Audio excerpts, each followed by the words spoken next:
New ইন্ডিয়ার প্রতীকী বেঙ্গালুরু মেট্রোর ইয়েলো লাইন উদ্বোধনে প্রধানমন্ত্রী মোদী। বেঙ্গালুরুতে মেট্রোর ইয়েলো লাইন উদ্বোধন করলেন প্রধানমন্ত্রী। উদ্বোধনী মঞ্চে বেঙ্গালুরু ও কর্ণাটকের যুব সমাজই অপারেশন সিঁদুরের সাফল্যের নেপথ্যে বড় ভূমিকা নিয়েছে, এমনটাই মন্তব্য করলেন প্রধানমন্ত্রী নরেন্দ্র মোদী।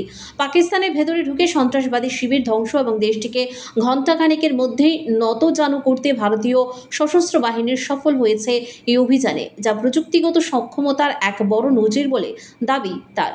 এদিন প্রধানমন্ত্রী মেট্রোর ইয়েলো লাইন উদ্বোধন করেন এবং ইলেকট্রনিক্স সিটির আইআইটি অডিটোরিয়ামে যান। বেঙ্গালুরুকে নিউ ইন্ডিয়ার প্রতীক আখ্যা দিয়ে তিনি বলেন, শহরটি এখন বিশ্বের বড় বড় নগরীর সারিতে। আমাদের বিশ্বমঞ্চে নেতৃত্ব দিতে হবে, তার জন্য শহরগুলোকে দক্ষ হতে হবে এবং গতি নিশ্চিত করতে হবে। মন্তব্য তার। প্রধানমন্ত্রী মোদী বলেন, অপারেশন সিঁদুরের পর প্রথমবার বেঙ্গালুরু এলাম। পাকিস্তানের ভেতরে ঢুকে সন্ত্রাসবাদী ঘাঁটি ধ্বংস করেছে আমাদের বাহিনী।